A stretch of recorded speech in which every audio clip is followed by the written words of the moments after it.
യുദ്ധമാണ് ഇപ്പോൾ നടക്കുന്നത്. പ്രത്യേകിച്ച് കോൺഗ്രസ്സില് ആര് മുഖ്യമന്ത്രിയാകും, ആരാകാതിരിക്കും എന്നാണ് ഇപ്പോൾ കേരളത്തിലെ ചോദ്യം. അല്ല, കോൺഗ്രസിനിടയിലെ തന്നെ ചോദ്യം. മെയ് 4-ാം തീയതിയാണ് റിസൾട്ട് വരുന്നത് എങ്കിൽ ഏപ്രിൽ 9-ാം തീയതി ജനങ്ങൾ വിധി എഴുതിയിട്ടുണ്ട്. പക്ഷെ അതിന് മുന്നേ തന്നെ കോൺഗ്രസ്സില് കസേര കളി തുടങ്ങിക്കഴിഞ്ഞിരിക്കുന്നു. മുഖ്യമന്ത്രി സ്ഥാനത്തേക്ക് എത്താനുള്ള യോഗ്യരുടെ 3 പേരുകളാണ് ഇപ്പോൾ നിർദ്ദേശിക്കപ്പെട്ടിരിക്കുന്നത്. ആരൊക്കെയാണെന്നോ? 1 കെ.സി. വേണുഗോപാൽ, 2 വി.ഡി. സതീശൻ, 3 രമേശ് ചെന്നിത്തല. ഈ 3 പേരിൽ ആരായിരിക്കും ഏറ്റവും കൂടുതൽ യോഗ്യൻ എന്ന് ചോദിച്ചു കഴിഞ്ഞാൽ ഒരൊറ്റ ഉത്തരമേ നമുക്ക് പറയാനുള്ളൂ. ആ ഉത്തരം രമേശ് ചെന്നിത്തല എന്ന് തന്നെയാണ്.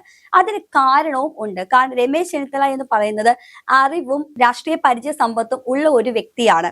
അതുകൊണ്ട് തന്നെ രമേശ് ചെന്നിത്തലയ്ക്ക് അറിയാം എവിടെ എന്ത് ചെയ്യണം എന്നുള്ളത്. കാരണം 2005 കെ കരുണാകരൻ പാർട്ടി പിളർത്തിക്കൊണ്ട് പോയ സമയത്ത് ഇനി എന്ത് എന്നൊരു ക്വസ്റ്റ്യൻ അന്ന് കോൺഗ്രസിന് കേരളത്തിൽ ഉണ്ടായിരുന്നു.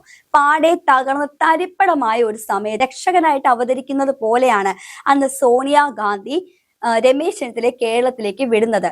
അതും പോരാനിട്ട് ആ ഒരു സമയത്ത് തകർന്ന് തരിപ്പണമായിരുന്ന കോൺഗ്രസിനെ ഇന്ന് കാണുന്ന നിലയിലേക്ക് കെട്ടിപ്പടുത്തത് രമേശ് ചെന്നിത്തല മാത്രമാണ്.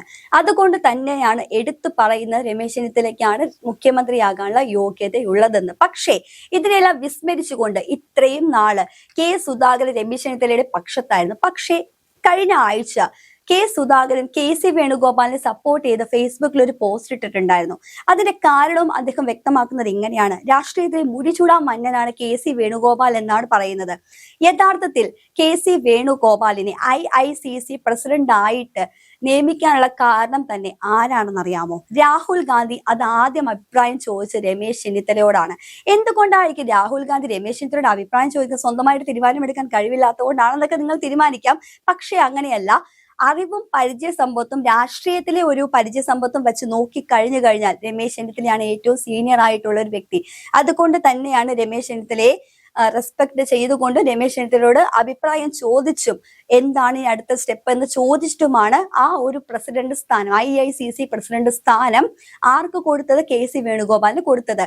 ആ കെ.സി. വേണുഗോപാൽ ഇപ്പോൾ ശോഭിക്കുന്നുണ്ടെങ്കിൽ അതിന്റെ കാരണക്കാരൻ, തലമൂത്ത കാരണക്കാരൻ എന്ന് പറയുന്നത് അത് രമേശ് ചെന്നിത്തല തന്നെയാണ്. അതുകൊണ്ട് തന്നെ വന്ന വഴി ആരും മറക്കാതിരിക്കുകയാണ് നല്ലതെന്നാണ് നമുക്ക് പറയാനുള്ളത്. കാരണം രാഷ്ട്രീയ പാഠവങ്ങൾ പഠിച്ചിട്ടുണ്ടെങ്കിൽ ഇനി 3 പേരുടെ പേര് എടുത്ത് താരതമ്യം ചെയ്യുമ്പോൾ രമേശ് ചെന്നിത്തലയോട് വി.ഡി. സതീശന്റെയും കെ.സി. വേണുഗോപാലിന്റെ പേരുകൾ താരതമ്യം ചെയ്യപ്പെടുന്നുണ്ടെങ്കിൽ അവർക്ക് 2 പേർക്ക് രാഷ്ട്രീയത്തിന്റെ ഗുരുവെന്ന് വേണമെങ്കിൽ രമേശ് ചെന്നിത്തലയെ അഭിസംബോധന ചെയ്യാവുന്നതാണ്. ആ ഗുരുവിനെയാണ് ഈ ശിഷ്യന്മാരോടൊത്ത് താരതമ്യം ചെയ്യുന്നത്.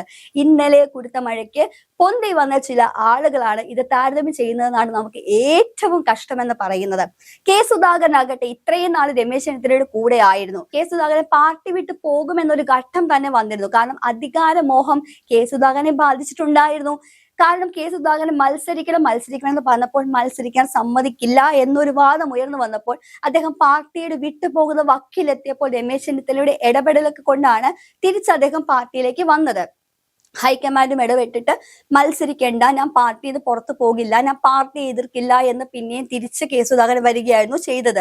അങ്ങനെ വന്ന ഒരു കെ സുധാകരൻ പൊടുന്നനെ അദ്ദേഹത്തിന്റെ നിലപാട് മാറ്റിയിട്ടുണ്ടെങ്കിൽ ഇത് എന്ത് തന്ത്രമായിരിക്കും? മാത്രവുമല്ല അദ്ദേഹത്തിന്റെ ഫേസ്ബുക്ക് പോസ്റ്റ് ഇങ്ങനെയാണ്: രാഷ്ട്രീയത്തിലെ മുടിചൂടാ മന്നനാണെന്നാണ് പറയുന്നത്. യഥാർത്ഥത്തിൽ മുടിചൂടാ മന്നൻ എന്ന വാക്ക് ഉപയോഗിക്കുന്നതും ഏറ്റവും അർത്ഥവത്താകുന്നതും അത് രമേശ് ചെന്നിത്തലയുടെ പേരിനോട് കൂട്ടിച്ചേർത്ത് പറയുമ്പോഴാണ് അത് ഏറ്റവും അർത്ഥവത്താകുന്നത്. 2004 ലോക്സഭയിലും 2005 തദ്ദേശ തെരഞ്ഞെടുപ്പിലും 2006 നിയമസഭയിലും കോൺഗ്രസിന് പരാജയമായിരുന്നു.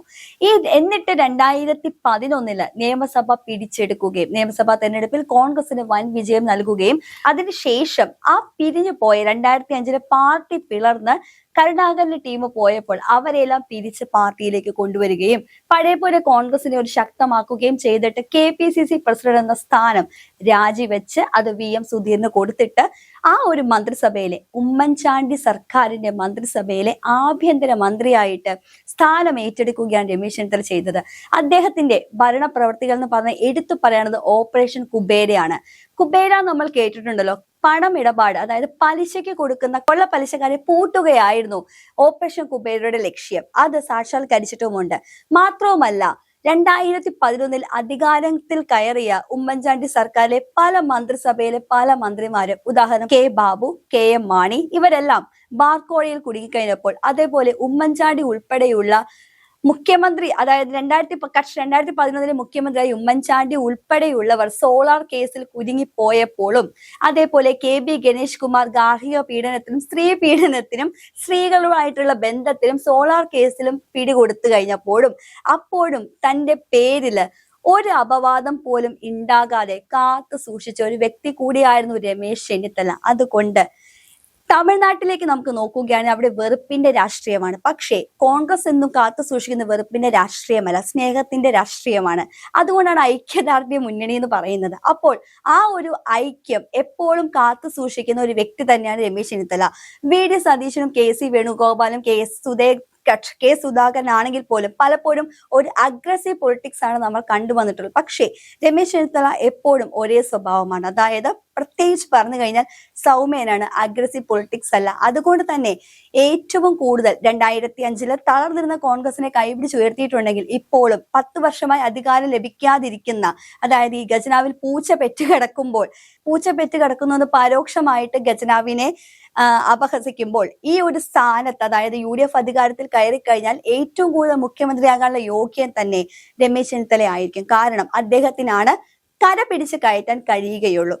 അതുകൊണ്ട് നമുക്ക് കാത്തിരിക്കാം ആരാകുമെന്ന്.